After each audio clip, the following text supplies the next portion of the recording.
Од өндөр суугт тавтай морил бий бол хөтлөгчийн хот.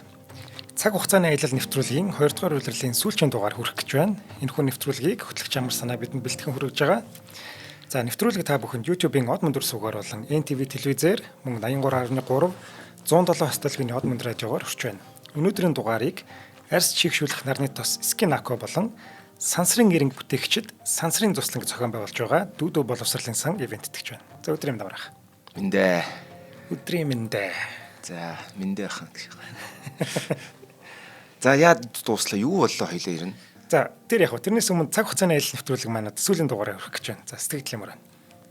50 нэвтрүүлэг хийн гэж ямар хэцүү байдгийг ус эхлээд ер нь төсөөлөө л дээ багтаагүй санаанд тэгээд одоо нэгэнт хүн одоо эр хүн хэлсэндээ имэйл хөлөг харьяасан тэгэл хийсэн. За мэдээж зөндөөл юм болсон шүү дээ. Одоо зөндөөл загнуулсан, шүүмжлүүлсэн тэгээд одоо л яг нэг чигдэр эхлэх гэжсэн чинь дуусчлаа. Их юм сурж авлаа. Их ч юм ойлголоо. Их ч юм анзаарлаа. Тэгээд хамт байсан, сонссон, дэмжсэн, шүүмжилсэн бүх хүмүүстээ баярлалаа. Тэр бол миний яг чин сэтгэл үг. За бүр шүүмжилсэн бүгдэнд нь шүү тэр хараас ирсэн бүгд оролцоод. Тэгжээж нөгөө сайн муу нэлж сав дүүр гэдэг шиг энэ бүхэн бэжэж би энэ нэг чинь хийж байгаа шүү дээ. Тийм болохоор та бүхэн чин сэтгэлээсээ баярлалаа. Танд ч гэсэн маш их баярлалаа. Тэг мэдхгүй одоо зөндөө ямиг маань ойлгуулж мэдрүүлж одоо таниулж өгсөнд тийм ээ. За сүүлийн 3 дугаар маань юу планаар явж байгаа. Тий. Өмнөх дугаар дээр чи хоёлаа 3 тулааныг ярих чад бородын үлдсэн. Тийм. Тэгээд өмнөх тулалдаан дээр ерөнхийдөө нөгөө нэг Оросыг өөрийнхөө холбоотон болгоод тэгээд Телсит гэдэг гол дээр сайхан аригдсан шүү дээ. Тэр чинь шавуудаа. Тэгээд за Оросыг Батараанд нь хижлээгээд ерөөсөө одоо энэ дорн зүг рүү ямар ч асуудалгүй болоо их 51 тогтоолоо гэд холбоотой боллоо гэд нөхөр Португалыг торгохоор Испанитайгаа нийлээд Португал руу тарьд. За ингээд 1807-оос 12 оны хооронд 5 жил одоо Испани Иберийн хойг гэдэг шиг тэр Испаний хойг дээр тултаа хийсэн. Одоо энэ үед эхэлж Веллингтон гэдэг жинжин гарч ирнэ. Нөгөө нэг Ватерлууд ялдаг Английн. За энэ хүн ингээд байлдаж байгаа хооронд одоо Английн гадаад бодлого, Английн дипломатууд маш сайн ажиллаж Оросыг ерөнхийдөө сулруулад холбоотноос гаргасан. Тэгээд нэг үгэнд нь орохгүй болгоод ингээд. Тэгээд нөхөр Оросын залуу хаан Александрыг декабристуудыг хөнөөх гэжсэн Александрыг одоо бүксэн дээр нь бай гэж зодохоор Оросын одоо маш том армийг босгоод Орос руу хөтлсөн. And одоо энэ түүх бол 1212 оны 9 дугаар сар би нэг одоо багадаа их олон ном дээрээс уншиж байсан. Кутузов, Суворовын номнууд гэдээ байт юм бас ингээд янз бүрийн тэмдэглэлтэй. Ингээд эхлэхдээ нэг ном ингэж эхэлдэг. 1812 оны 9 дугаар сар Нэмэн гол гэж хэлдэг байхгүй. Нэмэн мөрөн гэдэг. Францын арим хөвгч гүр тавин гатлаа гэдэг байхгүй. За ингээд Оросын газар нутгаар хөл тавьсан байна. Наполеон 500 гаруй мянган цэргээ дагуулад Орос руу тавцсноос хойш 17 хоног өнгөрсөн. 17 хоног 10 шиг 7 хоног шүү. 17 хоног шүү. За. Тэгээд Оросын армийг богино хугацаанд ялж эзэн хаан Александрыг өөрийнхөө хүссэн нөхцлөөр инх тайвны гэрээ байгуулахыг хүссэн. Ингээд одоо Витебск, Смоленск одоо мэдээж хэрэг өөрөөс нь цөөн тоотой Оросын армийг одоо буцаах гэж оролдсон боловч савраас мултарсаар л байсан. Ингээд одоо Гэгэн хот гэж нэрлэдэг тий. Одоо ариун хот гэж нэрлэдэг Смоленск хотыг баг газартай нь бүрэн тэгшилсэн. Наполеон Оросын газар нутгийн гүнд улан гүнзгий нэвтэрсэн. Одоо ингээд одоо Гитлерийн алдаа тайлх төстэй гэсэн. Ингээд олон сарын турш хийсэн явган марш цэргүүдийг ядрааж, өвчин нэрвэж, туйлаас ядарсан. Армийнх нь хүч анхны бүрэлдэхүүнийхээ хагас болох одоо 500 мянган хүнтэй одоо Орос руу орсон 200 гаруй мянган зүрхтэй болж цөөрсөн. Чинь тэгээд 200 мянган нэг дор яваад байхгүй шүү дээ. Ингээд корпусаараа ингээд салж явна тийм ээ. За ингээд Москвагаас баруун тийш 115 орчим километр зайд орчих Бородино гэдэг тосхны дэргэд Оросууд анх удаага Наполеонтой ингээд тултахаар гарч ирсэн. Зугтсаар яг Москваас 100 км зайд. Энэ дайныг дуусгах шийдвэрлэл ялалтаа бос одоо авах боломж Наполеонд гарч ирсэн гэсэн үг.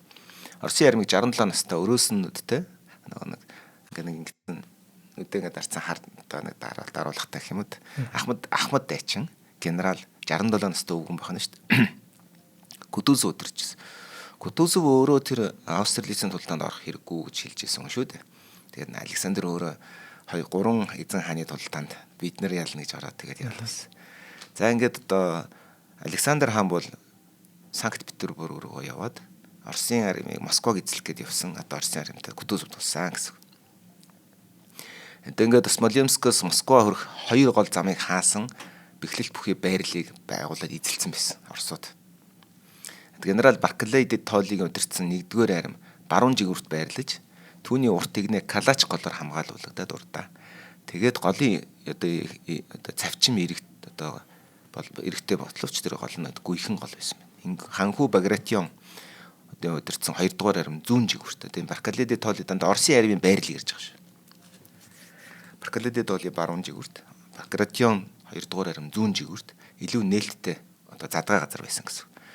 За ингээд эзэлсэн. Тэгээд одоо Great Redoubt гэдэг их бэхлэлт гэдэг их бэлтгийг одоо Оросууд болохоор их бэхлэлт гэж нэрлэдэг байгаа. Францууд болохоор Flash гэж нэрлэдэг байгаа. Сум гэж нэрлэдэг байгаа. Энэ нэртэй газар шорооны үлэмж ажил хийсэн бэхлэлтүүдийг тэр талбар дээр Бородиногийн талбар дээр барьсан. Тэн дээр их буунуудаа байрлуулсан ингээд яг л хүлээж исэн гэсэн. Шевардино тосгоны дэрэгдэх бас нэг бэхлэлт байгуулсан нь ерөнхийдөө өөрийн байрлалаас нэлээд урд Шевардино гэдэг тосгоны ойролцоо дахиж нэг том бэхлэлт барьсан. Тэр бол ерөнхийдөө Францын үндсэн армийн товтлогоог нэг өдрөөр ч гэсэн саатуулах зорилготой байна. За ингээд одоо төвөгчд Оросын армийн нийт хэмжээ, тоо хэмжээг ер нь бол маргаан байдаг л да ингээд хэд байсан нийтээр.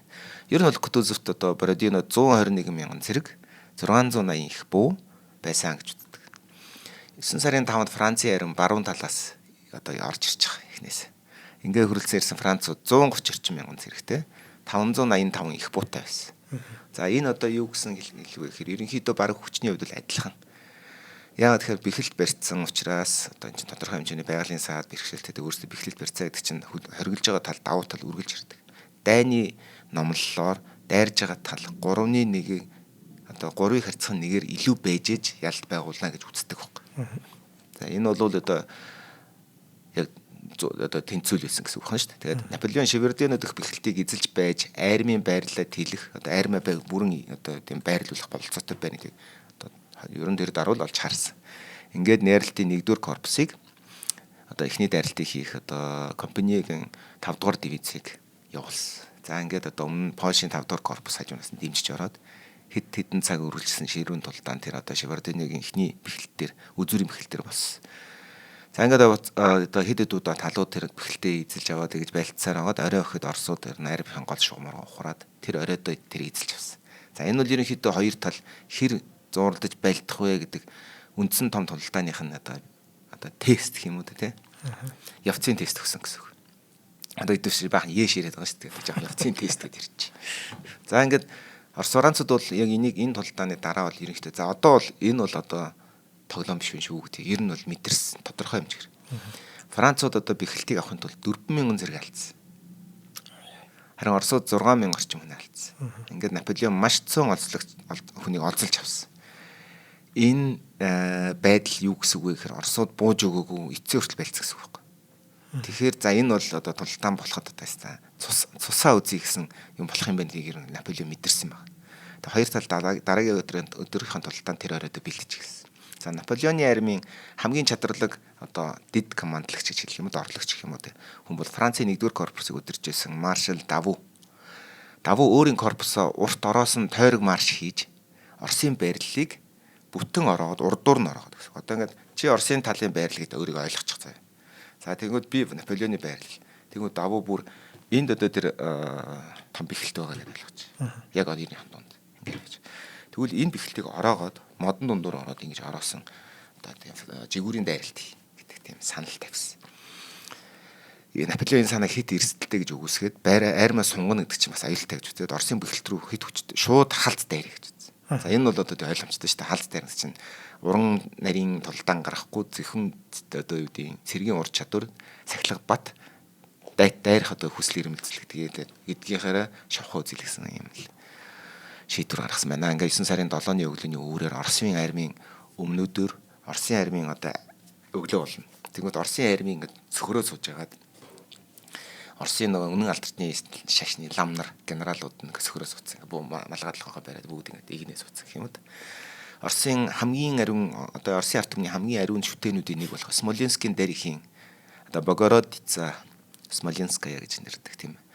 Смоленскийн дарихийн ийм хөргөд шүү дээ. Том шүтээнийг бариад алгасан. Тэгээд ном уншаад те ингээд ажиллаа цэргүүдийг ингээд Оросын одоо олон зэрэг сүсэг бэрхшээлээр сөгдөн залбирч байхад тэдний олонх нь тэр шөнийг давхгүй гэдгээ мэдээгүй байсан гэж. Ингээд тулдаан өглөөний 6 цагт эхэлж үүрээр эхэлснээр шууд залгуулаад Францын их буучид Оросын байрлал руу тасралтгүй галнаас. Энэ тулдаанд би андуураг бол 60 илүү 90 мянган их бууны сумыг буудсан байт. 500 Наполеон ч бол 500 гаруй их. Арай жоохон цөөх их хөтэй 30-40 цөөхөн. Гэтэ Наполеон ч хамгийн аюултай нь юу гэхээр өөрөө их бууны цэргийн командогч байсан баг. За ингээ гал нэс ойлгомжтой Францын одоо Наполеоны үндсэн одоо дайралт юу гэдэг вэхээр армийн 2 хувааж дундуур нь орно. Тэгэхээр ерөөсө голоор нь л орно гэсэн үг. Тэгэхээр голоор нь орохын тулд тэр хэсгийг зүгээр байя гэтэл нь бөмбөгдөн. Энэ аргыг одоо дэлхийн 2 дугаар дай 1 дугаар дайнд маш их ашигладаг. Санаж гэнэ үү? Тэгэл одоо тулдаа эхлэх болохоор л нэг л их буугаар буудаад эхэлдэг ч тийм. Тэр чинь өөр ингээд шугам байж штэ. За энэ чигээрээр дайрья гэсэн шугам дээрээ ингээд торлож агаад одоо онгоц буудаг шиг ингээд сет эхэлж байгаа юм. Торлож байгаа л. За нэг одоо метр квадрат одоо газар 3 метр квадрат газар ч юм уу тэдэн сум бууна гэж тооцоол бут гэсэн. Тэгээ тэр байрлал угаасаа хүн тэсхийн аргагүй болох үед нь зогсоол ураа гэж орно гэсэн үг л та ер нь. За одоо уухайгаа ойрлоод гэх юм уу. За энэ бол одоо дайны ер нь ямар ч түүхэнд яг бууны сум гэхээс илүү дандаа дарагдж өвчин тэг хамгийн их одоо яг шууд зэвсгээс хөрдөг хөрөлтөл их бууных байдаг. За энэ бол бас л тэр одоо Наполеон нэвтрүүлсэн энэ үйл ажиллагаанаас холбоотой баг. За ингээ баруун жигүүрт одоо миний баруун жигүүрт тэгэхээр одоо чиний зүүн жигүүрт Багратионы талд байдаг юм ханху Багратионы талд одоо Польшийн 5 дугаар корпус Үтица гэдэг нэг тосгоно. Тэгээ тэр хавьд байгаа бэхэлтүүдийг эзэлж аваад тэндээ их бууш байрлуулж байгаа л ингээ ахиж бууддаг гэсэн санаа. Үтцэг эзлэх тушаалтай байсан ч ой шугуу гууд жалга ихтэй газар тааралцсан учраас дайралтын эрчим саарсан. Тэдний одоо удаашралын дүнд одоо Түшковын 3 дугаар корпус хойд зүгт нэг дивиз илгээсэн.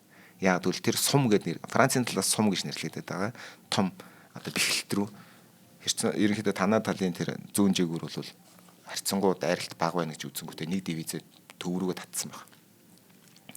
Харин Кутузов Горький дэх штабта суучихсан зайтай гэсэн арай зай. Тэгээд тулдааны явцад тактикийн шийдвэр гаргах ажлыг зөвхөн өөрийнхөө тэр одоо дид командлагч тухайн тулдааны талбарт байгаа жанж генералуудад үлдээсэн.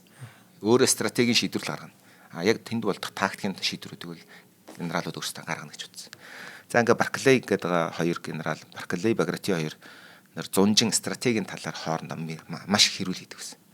Гэхдээ энэ тулдааны мөчөд бол тэр хоёр маргаана одоо хойш нь тавиад хамтран ажиллаж чадсан их том давуу тал болж байна. Тэгэд Францын гол товтлогоо Оросуудын төв болон зүүн жигөрлөө чиглэж байгааг харсан. Яа тэгэхээр одоо ерөнхийдөө чиний баруун талд байгаа тэр Баркаллади тоол рүү дайрахгүй төв цэг тэгээд тэнд жигүүрт байгаа Багратионы хэсэг рүү маш хүчтэй ороосон дайралт хийсэн гэсэн. За ингээд одоо энийг алж харсан учраас Баркаллади тооль гэдэг генерал 2 дугаар корпусоо өмнө зүг рүү илгээсэн. Хүч нэмэх гэж зузаалах гэж. Ингэж илгээсэн гэдэг нь одоо тэр хүний хоорондоо одоо тийм маргаантай байсан ч гэсэн маргалддаг байсан ч гэсэнтэй тий одоо стратегийн тактикийн одоо аливаа шийдвэрүүдэд маргалддаг байсан ч гэсэн энэ тултаанд бол бие биенийг дэмжиж ажиллаж хамтарч сайн хамтарч ажилласан гэдэг энэгээр нотлогдож байгаа. За тэр флеш гэдэг сум гэх гэдэг газар нь бол газар чорооны бэхэлтийн эргэн тойронд тултаан ирч авсан. За одоо ойлгомжтой жинхэнэ зууралд нь шүү дээ нөгөө санаа нь бол ингээд газрыг ингээд тэгшлээд налаа газрыг тэгшлээд ийм их зүүн гэсэн болгоцсон тэрийг л өгсөж байлна гэсэн үг шүү дээ Францын зэрэг. За ингээд одоо Францууд нэгэн бэхэлтийг нь эзэлсэн ч Оросууд сөрөг дайралт хийж ингээд буцааж аваал те ингээд маршал давуу морин оногдоод унаад шархсан байсан ч гэсэн хүч бөмбөрийнхөө доороос татаж гаргасан ч тулдааны талбарыг орхихыг татгалцсан. Иймэрхүү хэмжээний л одоо ширүүн тулдаан болсон байна. Харин Орос морин цэргийн сөрөг товсголгооны үеэр маршал Мюрат гэдэг Мюрат нь болохоор морин цэргийн зэнчин гэх юм да өөрийн биеэр Францын морин цэргийг авч хүүхдэн тулцсан.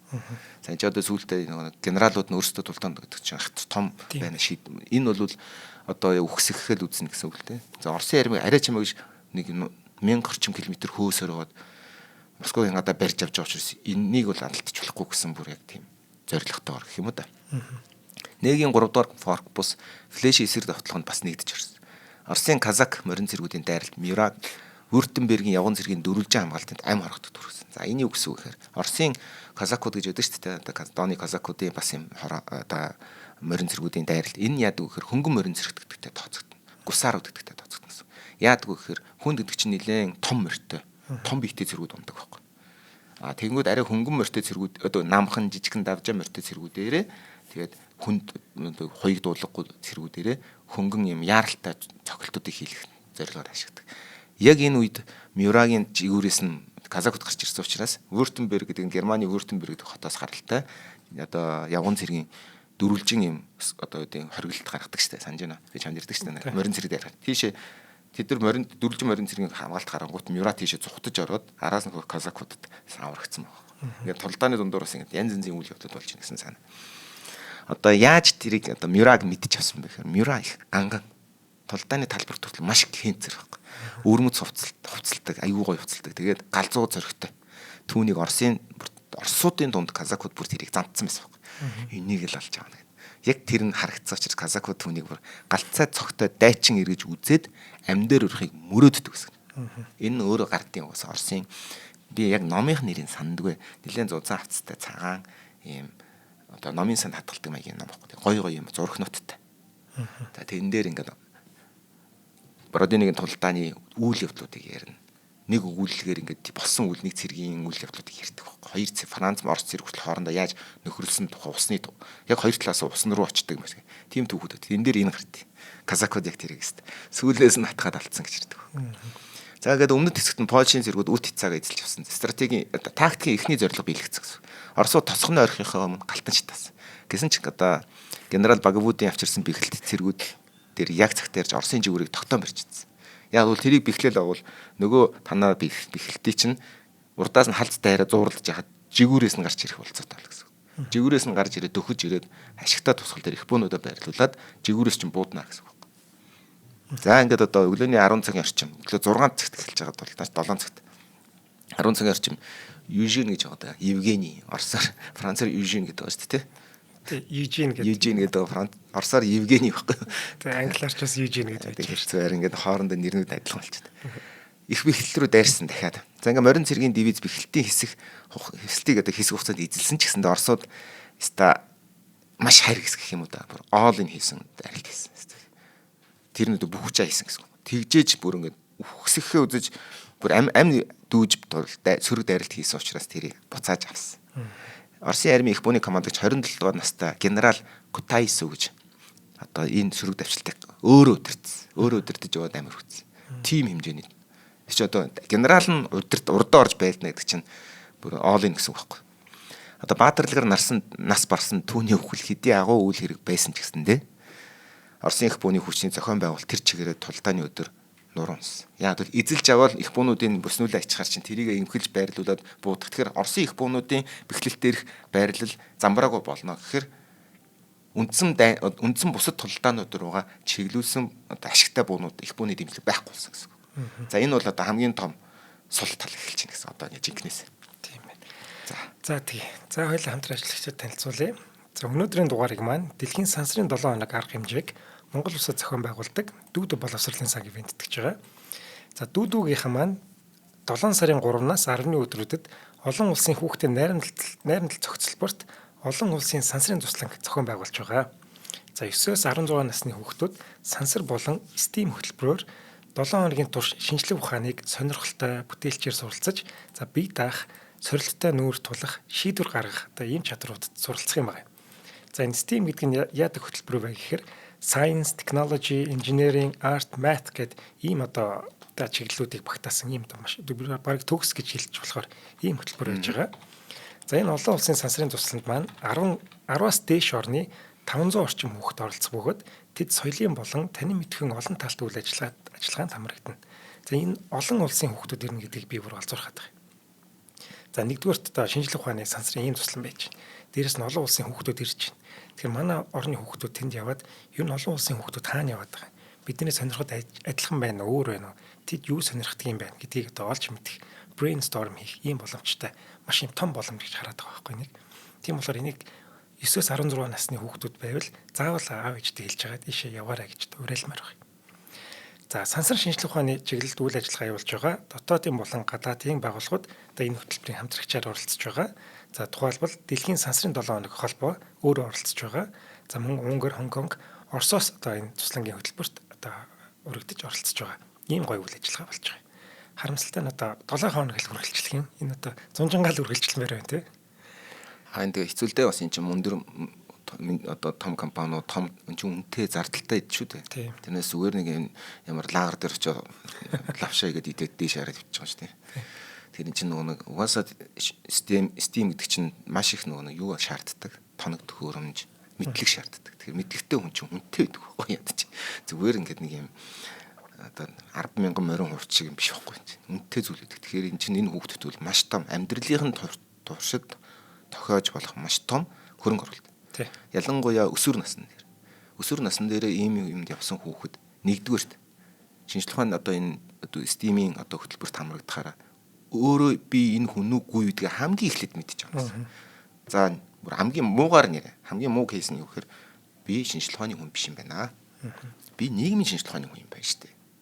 Тэгэхээр би уран зохиол, сэтгүүл зүй, хууль, эрх зүй одоо бичгийн одоо нийгмийн шинжлэх ухаанд сонирхё гэд сонголтоо хийж болно. Тэгвэл хөө чи заавал энийг баа гэд ингээд авахгүй. Гэхдээ тэр хүүхднийг юм ойлгох шүү дээ. Тэгсэн ч гэсэндээ энэ шинжлэх ухааны суурь бол тоо, дөрвөн аргын тоо, дөрвөн одоо суурь байгалийн шинжлэх ухаан ба шүү дээ. Энийг заавал мэдчих хэвээр юм байна. Энэ чухал юм ийм ойлгож байна. Мэргэжтэй сонгоход нь маш хэрэгтэй байна. Хүн ингээд баруун зүүн гар гэдэг шиг зөвхөн дандаа шинжлэх ухаан байж болохгүй шүү дээ. Бас өөр амьдрал байгаа хүн humanitarian science одоо тийм natural science, social science гэж байгаа. Шинэ нийгмийн шинжлэх. Энэ чинь хүртэл хүнд амар том шийдвэр байна. Баах ийшээ дөрөг давхих чи ээж авахыг хүсэлтэд давхих гэж явж ирсэн буцаад өөгээд ийшээ явж болохгүй шүү дээ. Маш их цаг ал. Тэгэхээр эн чинь өөр тэр хүнд маш том хөрөнгө оруулалт. Манай Steam дотор чинь бүгдээрээ байж байгаа учраас хүүхэд очиж шууд. За тэгээ шинжлэх ухааны дуртай байгаа гэж өөрийгөө үзэх юм бол энэ дотроос би яг биологи юм уу, хими юм уу, сансрын юм уу бүгдийг нь ойлгоо. Тэгээ эн чинь зүгээр ээж аавын өгч чадах зүйлээс. Тэгээ дээр нэмээд тэнд таалагддаг нэг залуу банд юм охин байлаа гэж бодоход тэрний сонирхож байгаа зүйл нь миний сонирхож байгаа зүйл байх магаал аягүй өндөр болохоор тэрэнд уруудаад тагтана. За заавал эсрэг хүүс байх алгүй шүү дээ. Тийм. Би л зүгээр нэг юм кино үзээлгүй шинжлэх ухаанч гоё юм гэдээ ойлгоцсон байхад ийм газар очисон хүүхд бол шал өөрөөр. Тийм чи юу гэж байна вэ? Баг гэх гэдэг чи. Тэгж болохгүй шүү. Би бити өөрийгөө доошоо тэгч. За та бүхэн дэлгэрэнгүй мэдээллийг 75-ТX 9966 дугаараа утаснаас таах боломжтой юм байна. За дугаарлуун залгаад 2 дугаарыг дарах юм байна шүү. За ингээд энэ дугаараас дэлгэрэнгүй мэдээлэл аваарай. За мөн campmongolia.com гэдэг вебсайт байж байгаа. Camp гэж бичгтэй харин хамгийн ихний үсэг нь K юм байна шүү. Camp гэж баг болох юм байна. Mine camp. За энэ вебсайтаас бас дэлгэрэнгүй мэдээлэл авах. За баярлалаа амрах. За баярлалаа. За үргэлжлэе. Яа юу болоод байна? Бородинууд амар тулдаа явчихсан. Гинт сансрын камп дээр яваад очдөг байх. За ингээд чи ойлгож байгаа тест. Японы одоо тэр бэхэлт гэдэг чинь өөрөө тухайн нөхцөлийн байдал тулдааны талбарын хамгийн гол зэг гэдээ ойлгож чиг. Цусгадрын талбай. За энэ дээрээс бүх хаашаал бол хаашаа их бүг эргүүлж болно гэсэн үг. За эзэлж чадахгүй байсан ч гэсэндээ тэнд байгаа их бүнүүд одоо бусад жигүүрүүдэд бусад хэсгүүдэд дэмжих боломжгүй болж байна гэсэн. Тэгэхээр Оросын их бүний батарей тэр бэхэлт дээр их бүний төвлөрөл бол тэр өдрийн туршид бол ямар ч одоо юу гэдэг нэмэргүй байсан гэсэн тодорхой хэмжээр. За флэш орчим тулдаан улам ширүүлсэн. За нөгөө нэг одоо бэхлэлт гэдэг байгаа. Зарим төгслийн тооцоос харж байгаа шүү. Францын талаас 45,000 зэрэг тэр хавьд бөөгн ирсэн. Жишээд бодол 45,000 зэрэг. Хэдэн зуун их буу оролцсон 6 удаагийн том дайралт болсон. Оросын бэхлэлтийг Францын явган зүрүүд хэд хэдэн удаа эзэлсэн ч байлдааны жадтай гардан тулдаанд орж ухарч гараал буцааж эзлээл. Одоо энэ нөгөө Сталинград дээр Мамаевын өндөрлөгч яг тэрэн шиг юм болсон гэсэн. Одоо Жиногийн одоо Вестфалийн корпус гэж байгаа. Вестфали чинь Германы корпус шүү. Пруссийн армийг эзэлж аваад Вестфалиас одоо Пруссийн армиудаас цэргүүд авч ийн гэсэн үг шүү дээ. Вестфалия гэдэг чинь Пруссийн 3-1-ийг нь Вестфалийн хаант ус гэж байгуулад дүүд өгсөн шүү дээ Наполеон чинь. Тэндээсээ татсан цэргүүдээ одоо Жинод өдөрдүүлсэн Вестфалийн корпус болгоод тулдаан дэмжлэг болгож өгсөн. Тулдааны талбарын өмнө байх ойгоос Оросын мэрэгэн буучид буудаад исэн баг. Жигүүрээс нь. Одоо мэрэгэн буучил гэж хэлнэ дээ. Тэднийг зайлуулахгүй хажуунаас маш их хохирол амсаад байсан. Тэгэхээр тэр ойгоос тэднийг хөөж гаргахын тулд одоо Вестфалийн корпус тийшээ орж цэвэрлсэн. Яг энэ үеэр генерал Багратионы тулдааны яг дэргэд байж флешийн хамгаалтыг удирдах нэмэлт хүчийг зуудан сөрөг товтлогоог өөр хийжсэн.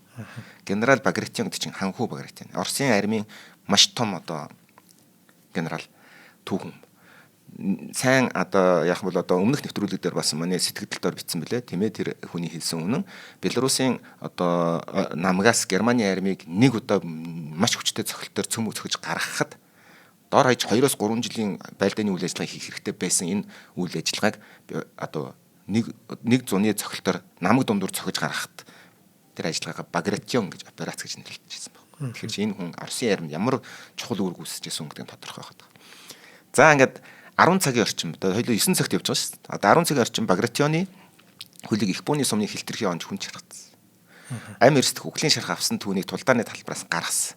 Домог улсын удирдагчаа алдсан цохирсон Орос цэргүүдийн одоо байлдах одоо хүсэл зориг урам баг багаар суларч эхэлсэн. Ингээ ухарсан. Одоо ингээ Францууд эцэст нь флешийг бүрэн эзэлж авсан 10 цагийн үед.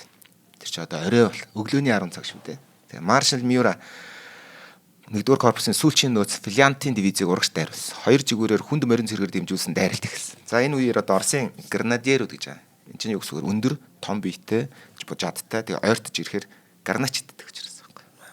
Гранадиерүүд гэж нэрлэдэг. Францын хүнд морин цэрэг болох Кресер гэдэг тэр нэг юм Францын хүнд морин цэргүүдийн ийм цээжвчтэй ийм төмөр цээжвчтэй байхгүй. Одоо хуйл гэх юм уу та. Тэрүүгээр ялгардаг. Тэгээд нэг ийм малгай өмсөд идэг штэ. Нэг ийм. Тэгээд ийм төмөр хуйлтай байдаг байхгүй. Тэрүүгээр ялгах. Яг тэгэхээр өдрийн цагаар ингэ давхихаар гялдж харагддаг. Тэгээд тэрийг харахаар ерөнхийдөө тэр одоо гялдж харагддаг нь шок байхгүй. Одоо Монгол морин цэргүүд чинь ингээд хүн морин цэргүүдийг хараад ингээд шоконд ордог, шээс алддаг гэдэгтэй яг адилхан бас дайны тийм юу байхгүй. Айцсан цэрэгтэй байлдах амархан байдаг гэсэн санаа юм. За ингээд одоо Оросын гранадиерүүд одоо Францын одоо тэр хүн морин цэргүүдээс сэргийлж дөрвөлжин барил авсан нөгөө нэг морин цэрэг эсрэг. Харин Оросын гвардийн морин цэрэг одоо Француудаа хаа зам бараагүй тултаанд орсон. Эзэн хааны гвард гэхгүй. Гвард гэж мэдэн шүү дээ. Хоёр тал маш хүн тохирол амссан. Одоо морин цэргийн зуралдаантай тултаанаас. Оросын одоо Оросууд тууштай эсэргүүцч байсан ч Францын их бүү явган цэрэг морин цэргүүдийн хамтарсан давталгаа дийлдэх аргагүй. За нөгөө нэг морин их бүүний дутагдал гарч ирж байгаа шинэ байхгүй. Одоо Францууд тэр өндөрлийг эзэж авсан бол их бүү хаашаа харах вэ? Өөрсдийнх нь их бүү ер нь тэгээ эргэж хараад Оросын байрал руу бууднаа гэсэн үг. За ингээд одоо Оросын тов одоо Оросд ухарж явахад Францын явган цэргүүд Семеновскийн тосгонд тулдаанд орж ирсэн. Оросын төв фронт жинхэнэ утгаараа одоо өөмөлдөж бутрахад яг сарнихад бүр нэгэн зураас үлдсэн байсан бас. Наполеон сүүлчийнхэн давталгааг яг одоо энэ үед өгдөг байхгүй юу? Энэ юу гэсээр эзэн хааны гвард, морин цэрэг гвард орж ирээд үлдсэн будаа болох хэрэгтэй байхгүй. Гэвч Наполеон өдрийн турш Шевардины орчим штафта байралсаар байсан. Бүр яг тулдаанд оруулаагүй. Энд чи одоо ингээд ухахад бэлэн зүхтахад бэлэн болцсон байхад одоо зөвөр ганц хөө гэж болох зүйл ч дээ юм л тийм ээ. Түүний хүрээлж байсан хүмүүсийн хэлсээр бол өвчин өвдөжсэн. Тэгээд урт аяндаа ядарсан. Дээр нэмээд бодол санаа нэлээд цухалдсан байсан учраас шийдвэрийн шийдвэр гаргаж чадаагүй гэж байна. Оросын төв шугам ингээд хагарч бутарч яхад Францын армийн хамгийн өвчтөй нөөц хүчүүлсэн эзэн хааны гвардыг Мюрат болон түүний штабын давталгааг оруулахыг гуйсан. Эзэн хааны гвард оруулаач гэдэг. Наполеон татгалцаар л байсан. Хэрвээ маргааш дахиад тулдах юм бол миний айрам хаана байх вэ гэж асуусан. Яа тэгэхээр айрамг бол би хинчвштэй гэсэн үг алдартай үг хэлсэн байхгүй. Бас нэг онцгой шийдвэр гаргасан. Тэр нь болохоор Барклей тулдаанд оролцоогүй баруун жигүүрч байж л байгаа шүү дээ. Баруун жигүүрээс төв шугам руу цэргээ байнга нэмэлтээр шилжүүлээд исэн гэсэн. Одоо Остерман Толстойн 4-р корпусын төв одоо төвийн ард ирэхэд одоо нэмэлт хүчээр ирэхэд Францын тагнуудад Оросын шин дайралт хийж магадгүй гэж айжсэн. Иймээс Наполеон генерал Сорбегийн харуулын Японы ангиудыг тулдаанд илгээсэн. Яа тэгэхээр эзэн хааны гвард оронгууд Оросууд тэр баруун жигүүрт байгаа Баркадет хоолойгийн айрам жигүүрээс нь орж ирэх болов гэдэг айдас байсан учраас эцсийн одоо хүзрөө тавихаас айгаадсан байна. За ингээд дайсны игнэрөө маш хүчтэй галж баг одоо ингээд хадуураар хадж байгаа мэт бууц одоо тэр Сорбегийн их бүүн харуул гвард их бүүнүүдийг ингэж игнүүл тавьж байгаа. Оросын явган цэргүүд айгүй сонирхолтой тэр үед цухтаагааг игнэгээ бариад гүрийгээд хамгаалаад байсан. Нөгөө канистер гэдэг сумаар буудаад тахчихсан. Оросын баруун жигүүрт бүх зүйл намж юм байсан энэ үед. Одоо ингээд Дооны Закутын командлагч генерал Платов Бродино дотох тоцсон руу товтлох санал тавьсан. Зөвшөөрөл тэр дор нөгөнгөт Платов Уваровнор 8000 казак морин цэрэг удирдан Калач голыг тэр чинь хөнгөн байхгүй. маш хурдан гатлаад Бородино орчмын Франц Италийн цэргүүд рүү гинт баруун талаас нь дайрч эхэлсэн. Энэ бол жинхэнэ одоо Францын одоо ялах гад одоо морал нь өсцөө явжсэн ингээд бадарсан явжсэн хэсэгтэр жинхэнэ одоо цохилт болсон. Груши гэдэг бас нэг маршлах мундаг. 3 дугаар морин цэргийн корпус голын цаанаас Оросын одоо татаж аваад буцаж гол гараад Оросуудыг хөөн зайлуулсаас аргагүй болсон. Тэгээд Груши чинь одоо Ватерлоогийн тулдаанд хүртэл гардаг шүү. Оросын командлагч одоо амандаа орсон шарт тосыг хилээрээ төлгөснөө яг энүүд ойлгосон байна.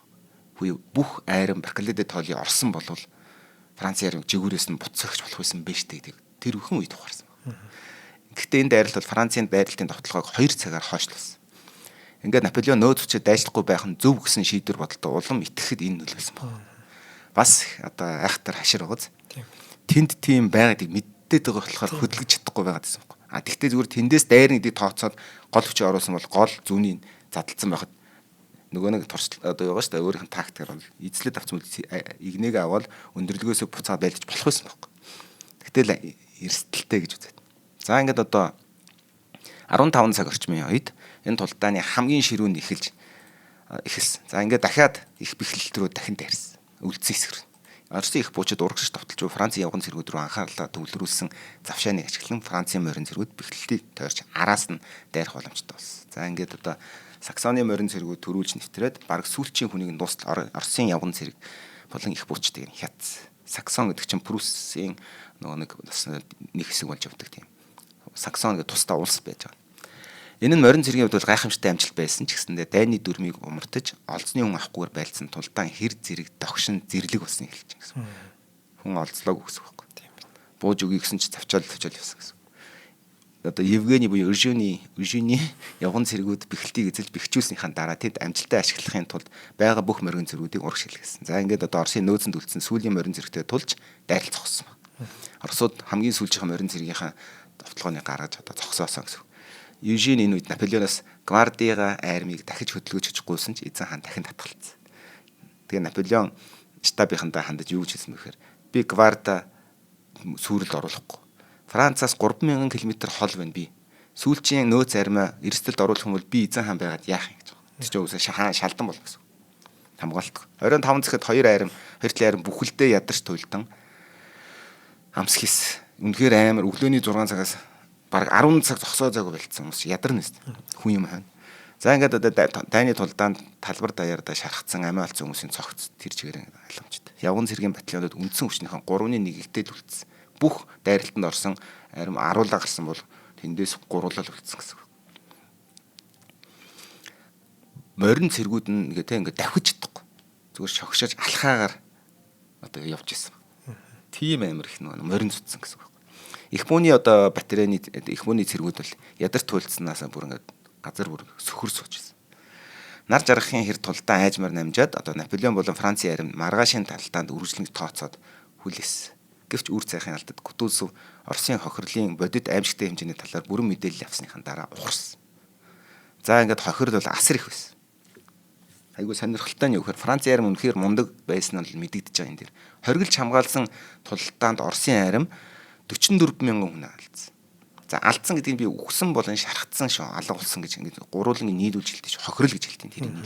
Тэгэхгүй бол 44,000 цэрэг үхсэн гэж ойлгочих гэж бодоод байна. Байлдах чадвар алдсан гэж ойлгоно гэсэн. Нас барсан, шархацсан олдлогдсон. Францын хохирол 30,000. Тэгээ дайрсан тал ихэд бол хамаагүй байгаа байхгүй. За эндээс 49 генерал энд өртснөөс 12 нь амир өртсөн. За тэгээ түрүүний Кутайсов генерал орж ийн гэсэн.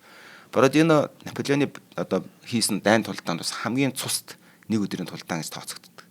Оросын арим дахин нэгч тулдаанд орох боломжгүй болтлоо. Одоо юу гэдэг байлдах чадвараа алдсан. Одоо томоохон үнэлт хүч ирж шинэ одоо нэмэлт хүч ирэхгүй л бол Оросын арим өөр ямар нэгэн одоо амжилттай тулдаан хийх юмш боломжгүй болсон гэсэн. Ингээд Бутузов Москвоос гарч ирсэн. Москвог орхисон. 9-р сарын 15-нд Бородино дах ялалч юм чинь ялалт гэж яриад байгаа. Ухарсан учраас ялалт гэдэг. Тэрнээс яг хоёр тал ингээл мөргөөл зогссон гэж Оросын төвчд болохоор энэ тулдаанд ялаагүй гэж үздэг. Харин янз бүрээр л ярьдаг. Тийм. Гэхдээ яг ухарж явсан учраас энийг ялагдал гэж үзнэ л дээ. Тэгээд 7 хоногийн дараа Наполеон Москвад ирсэн. 9 сарын 22-нд. Тэгэхэд түүний хот баг түүний хот гэж хэлнэ шүү дээ. Эзэлсэн одоо энэ чинь ялалтын бялуу байх хэвээр. Хотон төмөрт тавтаад эхэлж ирсэн гэсэн үг ихнээс.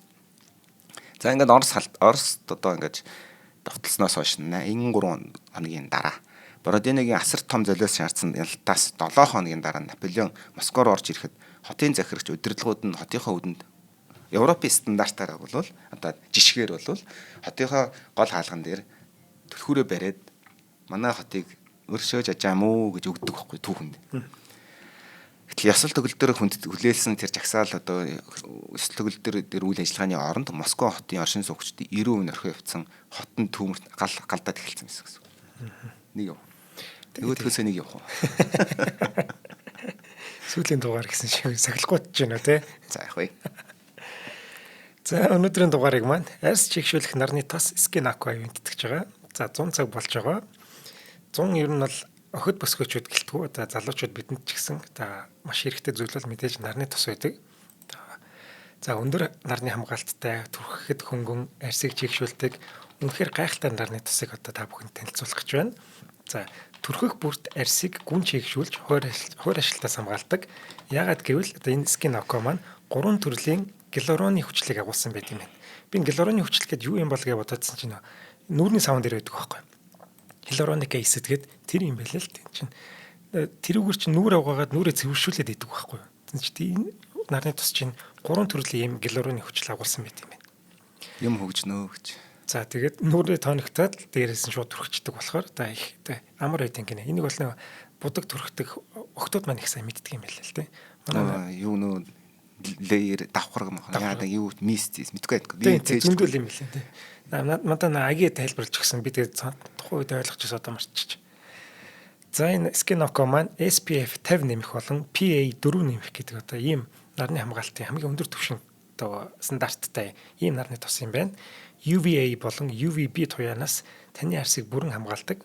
За тэг хамгийн гоё нь энэ тос маань өөр органик бүтэцтэй нарны тос юм байна.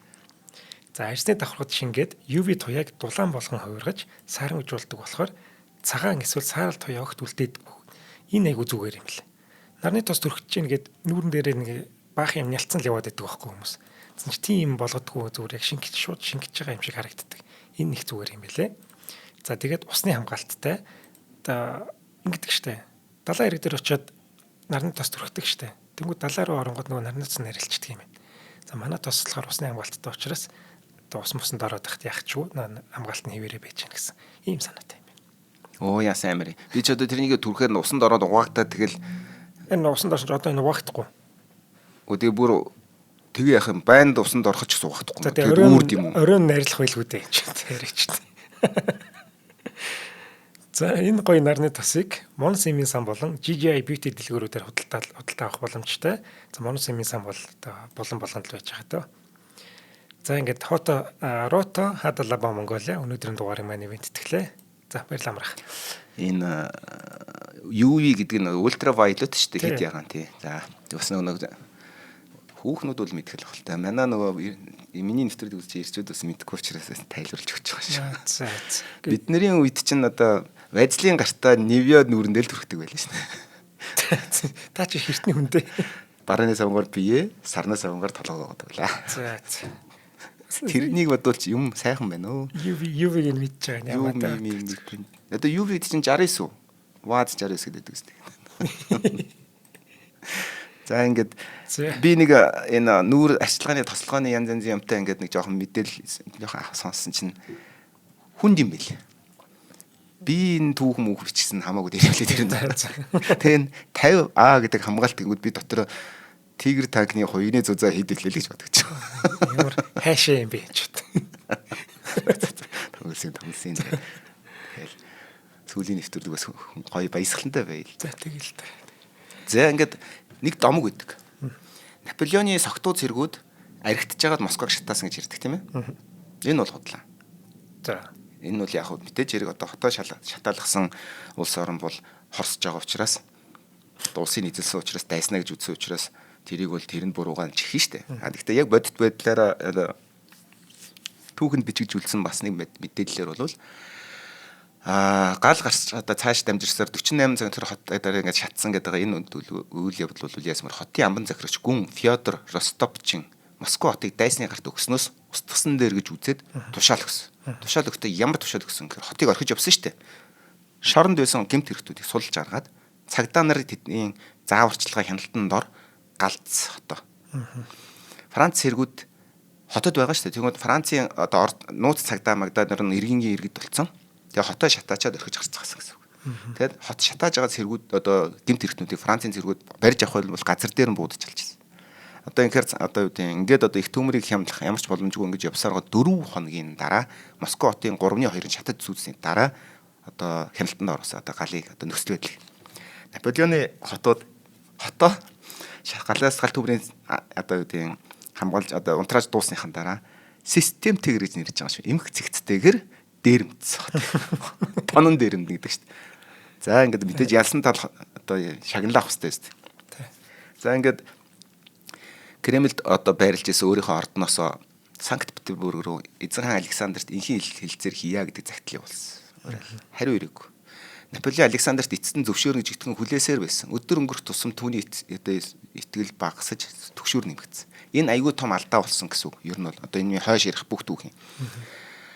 За ингээд одоо Парисаас маш хол. Польшоос холбоотой Польшийн нутгаас одоо Москва хүртэлх маш олон хангамж зэвсэг хүнс мүнсийн энэ зүйлийг одоо казакууд одоо тэр замд харилцааг бол бүрэн хянаж одоо дээрэмдчихсэн. Ингээд одоо хангалттай хоол ирэхгүй болохоор яг үлсэн цаанган тэгээд Францын цэрэг зарим нь одоо хохирн моралаар унана. Ингээд Оросын айрам дээр нэмэлт хүчирсэн. Ингээд Наполеон тоогоор одоо энэ удаа дутуулсан гэсэн. Прус болон Австрийн хүчээр илсүүлсэн холбоотнууд нь энэ хооронд байж яхад нь Англид нууц хэлцээр хийж магадгүй гэсэн цуурхал яриа хүртэл гарч ирсэн. Наполеон армиа Москвад өвлжүүлэх гэж бодож исэн ч хитрхи аюултай санаа байсан учраас Наполеон армиа Смоленск руу илүү өвлчд аюулгүй байдалтай газар руу шилжүүлэх хэрэгтэй гэж хүлээн зөвшөөрөөд Оросын өвл хатуу ширэг болно. Иймээс эцсийн мөч хүртэл Александр захил хүлээсээр маш их цагалцсан. Инхийн хэлцээр дүрсэн захиа хизээч ирээгүй ер нь бол. Ингээд 10 сарын 13-нд анхны цас хаялсан.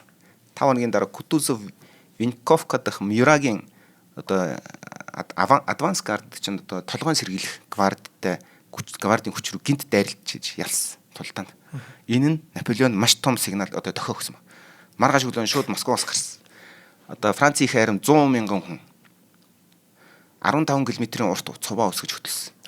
Өөрийнхөө хийдэг зүйлийг хамгийн эсрэг зүйлийг хийсэн гэсэн. Корпусоор хөдөлж чадаагүй. Яа тэр зам харилцаа тийм байхгүй. 40 гаруй мянган тэрэг хөсөгтэй эмэгтэйчүүд, хүүхдүүд, цэргийн эхнэрүүд, цэргүүдийн хоол хийдэг Вивиандер гэдэг эмэгтэйчүүд хоолны галтгооныхан олд цайсан энгийн ардууч хүртэл явжсэн.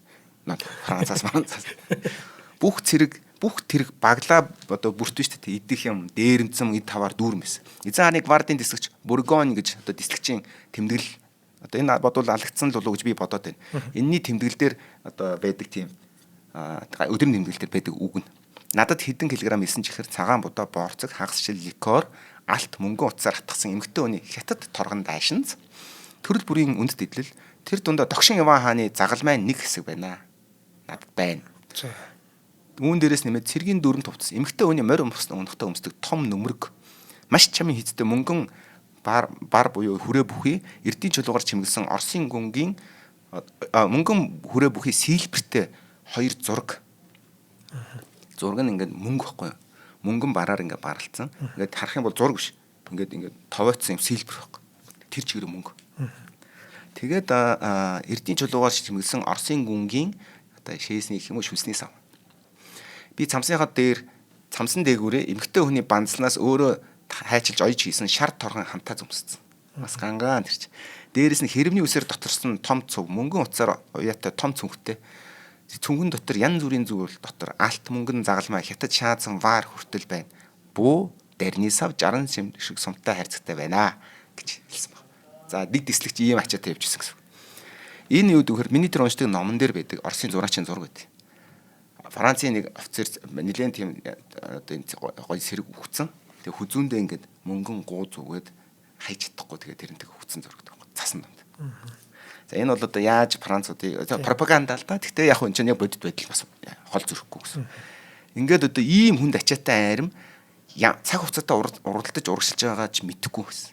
Ингээд Франц одоо Оросууд Наполеоныг 900 км-ийн гүнд Оросын гүн рүү ороод ирсэн цүлхийсэн Оросын нэвтэрсэн байрлалын буцаахгүй жигүүрлэг хөдөлсөн. Ердөө хөдөлсөн өдрөө л ихэд генерал Виткенштейний айрам Полоцкт Сенсир маршрутын одоо тоогоор цөөн корпусд тулгарч ухраас. Викторийн 9-р корпусыг баруун тийш чангааж зулгааж эхэлсэн. Ингээл тал. Одоо ингээд уртаа арим ингээд явж байгаа. Жигүүрт нь ингээд хоёр хамгаалт ингээд урд хойно байсан ч гэсэндээ ингээд казакууд арай л одоо төөлдөл гэсэн. Нэг бахардуулж ална гэдэг шиг. Одоо манайхан санаж байна. Юунуудыг Оросын армийг бас ингэж 7 хоног 20-оос мөшгүүлж жагаад урт сунгаж жагаад одоо устгадаг штэ. Зевс үедээ хоёр. Тэрэн шиг Оросууд тэндээс суралцсан технологиг баг хэрэгжүүлсэн гэж ойлгож болохоор байна. Яг тэгвэл Оросын арсыг сайн байж хар татар цус гарна гэж үгээд штэ. Өмнө зүгт адмирал одоо Чичаговын айрам давшил хийж Австрийн Шварценбергийн корпус Варшавыг хамгаалахаар ухарч байсан. Яг тэгвэл Варшава алдчих юм бол бүр баларна. Ингээд Наполеоны ухрах замын коридор улам нэрсчихсэн гэсэн. Дайран дээр нь давс гिचээр цагаарын байдал улам удчихсан. За ингээд Наполеоны айрам 20 хоногийн дотор Смоленскт хурж өвлийн байршилд хүрнэж итгэлтэй байсан ч эхлээд Калуга гэдэг хотоор дамжиж Оросын. Яг тэр хотоор ерөөс огт яваагүй. Яваагүй гэж үгсэн. Тэнд дээрэмдээгүй учраас хангамж болон тонн дээрэмдэх эд зүйл ихтэй гэж удаа Калугаар дайрах гэж бодсон баг. Тэгсэн чинь тэр замд нь Кутузовын генерал докторын 6 дугаар корпус замд нь хөндсөн гараад ирсэн. За тэрнтэй зурлаад байлах юм бол араас нь том айран бариад авна шүү дээ. Өөрийнх нь хийдэг технологи байхгүй. Тэгэхээр яг ширэн тулдааны дараа одоо Евгенигийн 4 дугаар корпус Итали цэргүүд хотыг эргүүл авсан. Бородиныгийн тулдаан санагдуулан хүнд байдлаар тулдаан болсон цусаар дүүрэн ялт байсан. Одоо үүнийг даван гарахад Кутузов Наполеоны зам дээр Калугагийн зам дээр гараад ирсэн. За ингээд одоо ийм нөхцөл Наполеон 9-ын шийдвэр гаргаж маршлуудах анх удаага зөвлөлдсөн баг. Олон хөлбөр хилцэжсэн тэд дахин том тулдаан хийхээс зайлсхийж ухарч ирсэн замаараа буюу Смоленскийн замаараа буцаж явсан. За энэ юу гэсэн үг гэхээр хүсээгүй хөлбөр. Яагаад тэгэхээр энэ замаар идэр чи явцсан учраас яг хав ойрын хамаг юм дээрэмдэд идээд үүсэн. Идээд үүсэн цөл болцсон яг одоо хоосон тонсон цөлмжсөн газараараа буцсан гэдэг чинь хоол хүнсгүй юм гэсэн. Энэ одоо тулдааны дараагийн өдөр Наполеон Оросын казакуудад баригдахныг одоо шахсан баг. Хэвээ яг үнэхэр түүхэн дээр нь гардыг. Тий. Казакууд хэвээ Наполеоныг шүүрэнгээ алддаг баг. Яг бүр хөсгийн дээрэмдэд тойроод ирж итэл генерал Раппин өөрийн хамгаалт ятраад нэмж ирж хүч ирж тэдрийг явуулснаар одоо Наполеон хүзүүндээ хор зүүж явдаг гэсэн үнээс хойш. Ямар ч тохиол би амиа олзогдох юм бол амиа хорлно гэсэн бодлоо. За ингээ Оросын ярим шин чиглэл төдөлж ухрахтаа Бородиныгийн тулдааны хуучин толцсон тулдааныхаа хажуугаар явсан. За энэ тулдааныг одоо оршуулаагүй үлдсэн цэргүүд хагас хүүрэн дундуур хэрэг байхцсан тийм талбайгаар явсан гэсэн. Чи бодлоо Оросоос 30, 44, Францаас 30 мянга, 70 мянган хүний хүүр цацагдсан талбай дундуур явсан гэсэн. Яг энэ зүйл Наполеоны цэргийн армийн нүдэнд дээгүүр болсон учраас ямар их одоо тийм даун одоо тийм готарсан нь бол тодорхой байна. Цэргийн сахилга бадалдагдаж эрчтэй одоо маш хурцтай марш ингээд хийхээр яг агта дуу ядарна. Ингээд хэд хоногийн дараа хүүтэн болоод хөрсөн дээр хөдөлж эхэлсэн. Газрын хөрсөн дотоор биш. Ачлага ихтэй тижээлгүй адуу агта дуу олноор өгч эхэлсэн. За ингээд цэргийн сахилга бадалдагдаж зарим тэрэгний жолооч одоо хөсгөгч нь өвчтөд шахтан цэргүүдээ шууд тэрэгнээсээ хаяад маш хурдан амиа хоол цутж эхэлсэн гэсэн. За амьд үлдэхийн тулд ингэж явсан. За ингээд одоо ардаа нөгөө давуугийн арим одоо гвардийн хамгаалж явсан бүксээ хааж явна гэсэн үг шүү дээ, сүүлээ авчиж явна гэсэн. Язмигийн ойролцоо давуугийн корпус хэдэн цагаар таслагдсан, бүслэгдэж. Тэгээд Евгений болон Ней генералын одоо нэмэлт хүч ирж тэрийг сулж авсан. Ингэж ухарсаар байгаад 11 сарын 4-ний өдөр цас ихэр орсон. За ингээд одоо маргааш нүглөөний температур хасах хорьсон. Үу олон цэрэг эмэгтэйчүүд өвлийн хувцсгүй хорогт дулаан байргүй тэр шөндөө олон хөлдөж өгсөн. Өглөө нь цэрэг их буунуудаа хаяад цэргүүд офицерын тушаалыг үл тоон амьд гарахын тулд адуу хулгайлж хүнс авах гэж ойр хавийн газар руу давхилдаж явсан. За ингээд одоо тэгж ирсэн цэргүүдийг казакууд хүлээж аваад бүгдийг нь олцолж алсан. Зарим нь үлдээхдээ тариачд үлдээсэн. Өшөөг аав гэд. Тэгэхээр тэндээс үлхэн үлдээгвэ гэсэн. Энэ бүх түүхийг Оросын тэр түүхэн дээр номон дээр бүгдийг нэг бүрчлэн ингээд яаж яасан тухайд дурдсан байдаг учраас би энийг деталь яриалгүйгээр ухраая. Цастай шуургатай замаар Наполеоны 500 мянган айрамтай хөдөлсөн Гранд айрам Смоленскийн зүг рүү айлгуурхан ухарч гисэн. За ингээд Евгенигийн 4-р корпус Витебск рүү явуулж тэнд байсан Францын хангамжийн агуулгыг авчруулахаар илгээсэн. Тэгтэл Витебск аль хэдийн Оросуудад эзлэгдсэн байсан. Ингээд одоо 4-р корпусын хүч хэтэрхийн сулдахад хэтэрхий сул байсан учраас их бүгд ачаа тийшээ хаяад хөнгөрөөд буцаж аримтайгаа нэгтсэн. За ингээд одоо тэр үед байсан нэг хурандаа одоо 4-р корпусын хуралтыг хараад ингэж гуталгүй хувцсгүй баг нүцгэн туйлдж үлссэн ачааны хөсөг дээрээ сөхөр цуусан өвдгөө тэрж унтсан цэргүүд зөвхөн морины мах шарах эсвэл мөс хайлуулж уухын тулд өндийж исэн гэж байна. Москвоос гарснаас хойш ердөө 3-7 хоногийн дотор айрмын 3/1 нь үхэж эсвэл онцлогдсон байсан гэж байна. 70,000 улстай цөрсөн гэсэн. Оросын айрмын үндсэн одоо талтай бараг тэнцэх хэмжээний цэргүүд хаягдаж ямар ч одоо 70,000 цэргийн тал нь удирдлаггүй ямар нэгж хороонд хариалагдаагүй зүгээр ингээд хамаагүй цэргүүд болсон байсан гэсэн. Сул цэрэг гэж нэрлэх юм да. Ингээд 11 сарын 9-нд Смоленскт ирэхэд хамгийн түрүүнд одоо Смоленск руу орсон цэргүүд хүнсний агуулгын тонн дээрэмдэж дараа нь ирэх Негийн гвард ирэхэд 5 хоногийн дараа ирэхэд хов хосоод байсан. 5 хоногийн дараа үсцэн ирсэн чинь тэнд бүгдийн тоноод хов хосоод үлдсэн байсан гэсэн. Тэр Ней бол маш их зовсон гэсэн үг. Энэ том армийг авч үлдэхийн тулд ардаа ингээд өөрийнхөө корпустайгаа Смоленскийг өвлийн байршил болгож өвлжээ гэж бодсон чинь хүнсний нөөцлийн байдал тэгээд одоо нөхцөл байдал бол ухрахыг бол одоо дээр гэж үзсэн. Ингээд эдгээр захиж 5 хоног тэнд байж хата Кутузов тэр хооронд ойртож ирсэн. Энэ нь бол бас их алдаа болсон гэсэн. Ингээд Кутузов Смоленскийн баруун тал Красны 50 км зайд тэднэртэй тулгарсан. Өвдөх хүртэлх цасаар дүүрсэн 3 өдрийн ширүүн тултанд эзэн хааны гвард нь ухрах замыг нээж өгөөд Евгений болон Южин болон давуугийн корпусууд маш их хохирол амсан тэр оттолтыг даван гарсан.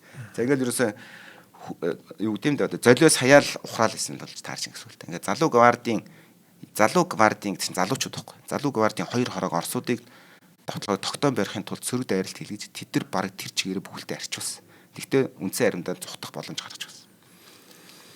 Яагаад бас Кутузов олон зэрэг нөөц зүйлдэж Наполеоны барьж авахыг аваагүй гэхээр өөрийнх нь айран бас шинэ зэргүүд байсан. Тийм болохоор туршлага тутна өөрийнхөө айрмын алдчихсан бол бүр ялж чадахгүй гэж айсан учраас тэр тултанд оруулаагүй. Яг Наполеоны өөрийнх нь ижлэвтер шийдвэр гаргасан гэсэн.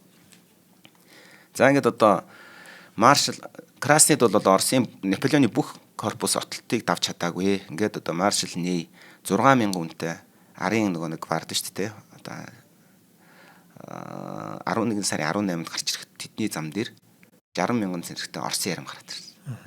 Тэгээд давуугийн 1-р корпус зэрэг замыг наацсан. Давуу 1-р корпус туслан гэсэн боловч ирээгүй. Цухтаас одоо юу гэдэг боломжгүй байсан. Ингээд Негийн зэргүүд аргагуудад эцсийн арга хэрэглэн Оросуудын шугам руу 60,000 эсрэг 6,000-уудаа дайрсан. Тэгээ мэдээж хэрэг хад уулна гэдэг чинь хад уулна. Тэгээ бууж өгөх олон удаагийн саналаас татгалцсан. Ней амьд үлдсэн зэргүүдээ бүгдийн өдөртөн шүн Днепр мөрнийг тэр хүүтэнд гатлаад 90 км-ийн зайд орших хээрийн замаар Платовын морин Казакын цэргүүдээр араасаа нэхүүлэн барин цухтаж бүшгэлтөөс цухтаж Оошо гэдэг хотод ирсэн. Ней айрам эргэж ирээд цугларахад арын гвардийн 6,000 цэргээс ердөө 800 орчим цэргэл байлдах чадвартай үлдсэн. Дахиад хэдэн мянган цэрэг араас нь урт цуваагаар ухарч ирсэн. Тэдрүүд байлдах юмш боломжгүй болсон цэргүүд гэсэн. Айрам түүний амьд гарсныг гайхамшигтай явдал гэж үзсэн. Наполеон түүнийг сонсон гутаа Ней бол хамгаас зөрөгтэй гэж бүр хамгийн зөрөгтэй уус зөрөгтэй гэдэг тийм цол өгсөн. Үнэхээр тэгж дуудаад. Тэгээ Наполеон одоо нэг занганаас мултарсан ч гэсэндээ яг түүний 3 талаас нь Оросын 3 арим 3 дахин их хүч орж ирж ирсэн гэсэн. Зүүнээс нь Кутузовын үндсэн арим 65,000-тэй, хойноос нь Маршал Викторийн 30,000 үнэтэй корпус, урдаас нь Молдавын арим Чичагов 34,000 зэрэгтэй. Нэмээд 30,000 цэрэг түүн рүү нэмэлт хүчээр ирж исэн Остен Захны айрам Шварценбергийн австричуудыг өмнө тэрийг нэмэлт хүч ирүүлэхгүйгээр таслан зогсоохоор урдуур нь тойрч явж байсан гэсэн. За ингээд Наполеоны айрам яг энэ үед ч одоо хоол хүнсгүй хөлдөж өгөх гэж явж байгаа энэ хүмүүст Минск гэдэг хотод очих юм бол бид нэг удаа тэнгэрч чадах юм байна гэд тийш айрмаа чиглүүлтэл Минскийг Чичаговын айрам эзэлсэн гэдэг мэт ирсэн. За ингээд одоо жигэн дээшээ тэнгэр холга доожоо газар хатуу тэгээ агаарт 30 градус хүүтэн одоо өвөл болж байгаа шүү дээ. Тэгээд одоо тийнийг иргэжсэн одоо тэр Борисов гэдэг хот руу ухарж явахт нь яг тэрний зам дээр нь Чичагов дахин тэр Польшин гарнизонын одоо шахаж гаргаад Борисов гэдэгт эзлээ авсан. Ерөнхийдөө баг ухах зам хаагдсан. Тэгээ Березина гэдэг голын гүүрээр гарах гэжсэн тэр гүүрийг эзлээд авсан байсан. За нэг бол одоо ерөнхийдөө Березина гол энэ үед бол хөлдсөн байдаг учраас энийг өөр аль ч хэсгээр нь гараад явчих гэж бодож очсон чинь зүгээр ингээд мөсөн зайрмаг шиг ингээд зууралтцсан ингээд байжсэн. За энийг бол хоёроос яаж гаталж болохгүй нь ойлгомжтой. За ингээд тэнд одоо 2 дугаар корпусоор хүчээ сэлбээд ганцхан найдвар хүртэлцсэн. Энэ юу гэхээр гарам болсон. Польшийн морин цэргүүд нэлээд дээгүүр арай жоохон дээгд хэсгэр. За ингээд 2 дугаар корпусыг Борисовын яг тэр хэсгээр мөрний гатлах одоо бэлтгэл ажлыг хангаж байгаа юм шиг хуурамч дүр үзүүл. Энэ хооронд армийн хойш нь гаргаад Сүстенкагийн өмнө одоо хэсгээр гол гатлыг шигтсэн. За ингээд одоо гаталж яах одоо Борисовоор тэр нэг корпус нэг гатлахаар бэлтгэл ажиллаа хийж байгааг нь хараад Чичагов тэрийг үнэхээр гатлах чинь гэж бодсон байгаа байхгүй. Залцсан л да. Яг залинд нь орсон. Ингээд тэр голоор 2 ширхэг хөвгч гүүр 150 м урт хөвгч гүүр бариад 24 цагт хүрэхгүй дотор барьсан.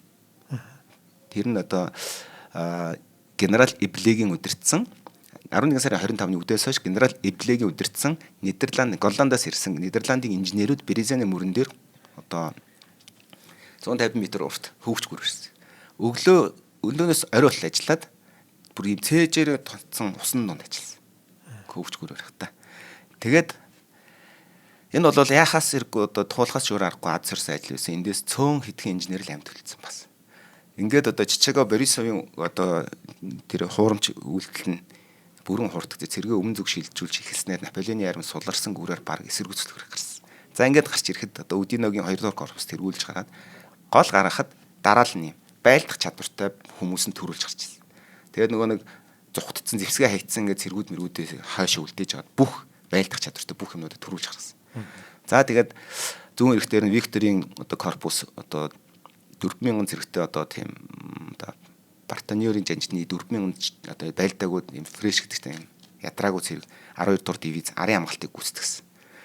Зүүн талаас Платовын казакууд болон Кутузовын армийн гол төрүүч нь хөхөж ирэхэд одоо Бартонёрын тэр нэг дивиз хамгаалж байгаад өөрийнхөө үндсэн тэр нөгөө нэг Викторийн 9 дугаар одоо корпустойгоо нийлэх буцаж явж исэн чинь 50 м-ээс цааш юу ч харагдахгүй цасан шуураад тэгээ явж итэл гинт өөдөөс нь Оросын генерал Виткенштейний арми шууд халз таарсан. За тэгээд бүхэл бүтэн дивиз бол тэнд ингээд алагдаж онцлогдсон. Маргааш өглөө гол гаталж эхлэх үед хоёр талаас нь дайрсан. Голын хоёр талаар.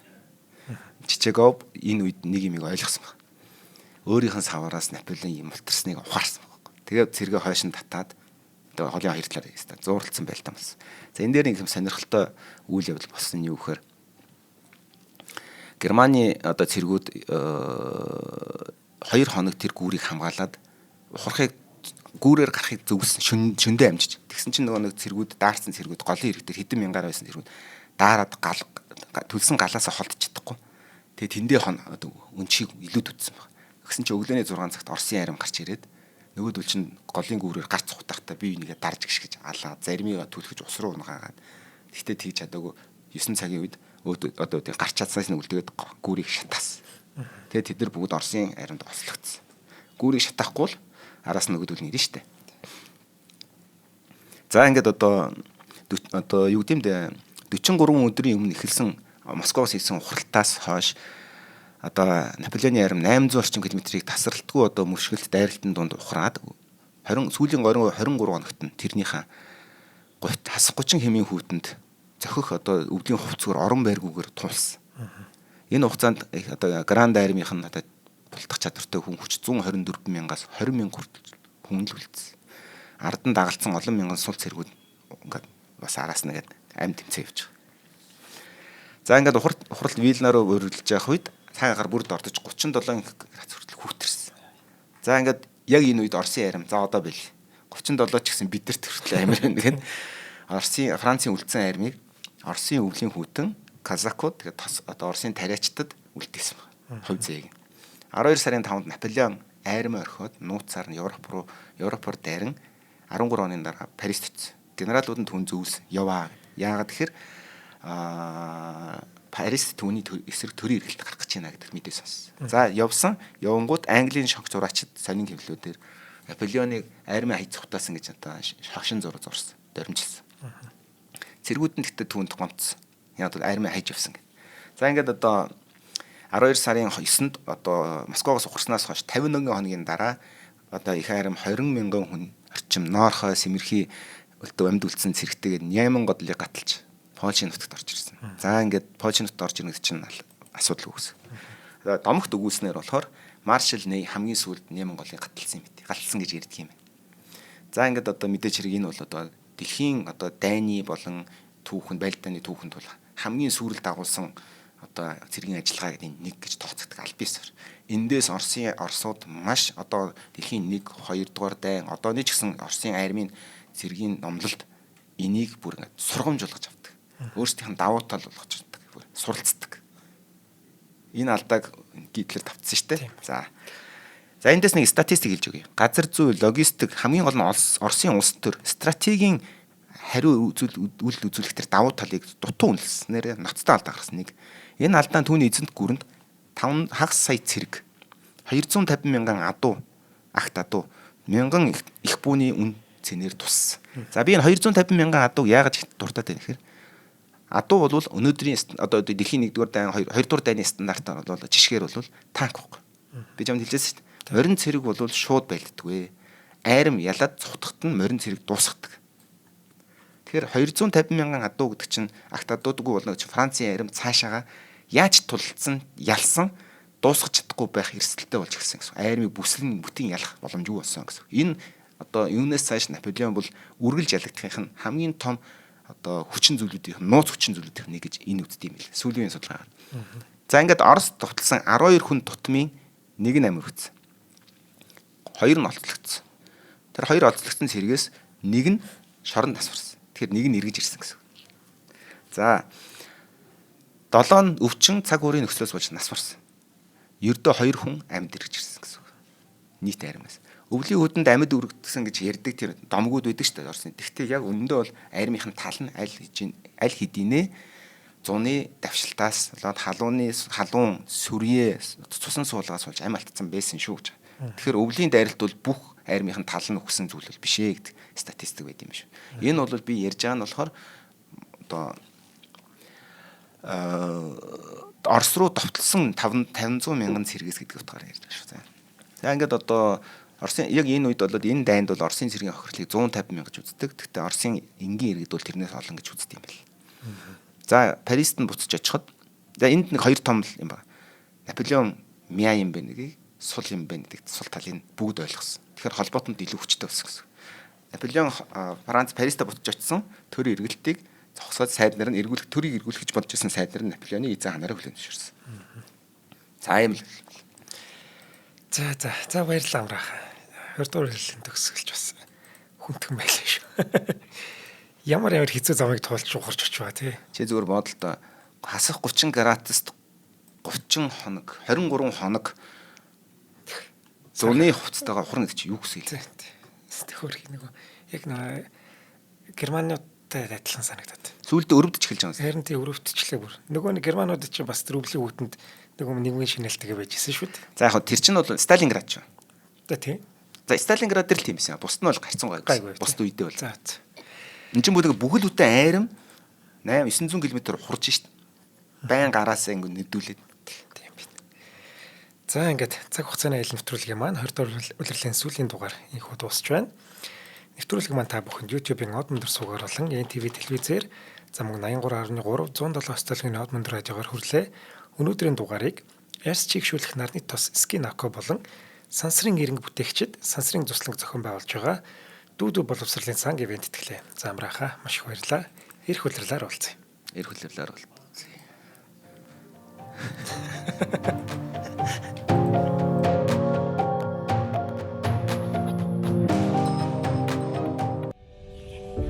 Нэвтрүүлгийг хүлээн авсан Нарны аймгийн монголчуудтай баярлалаа.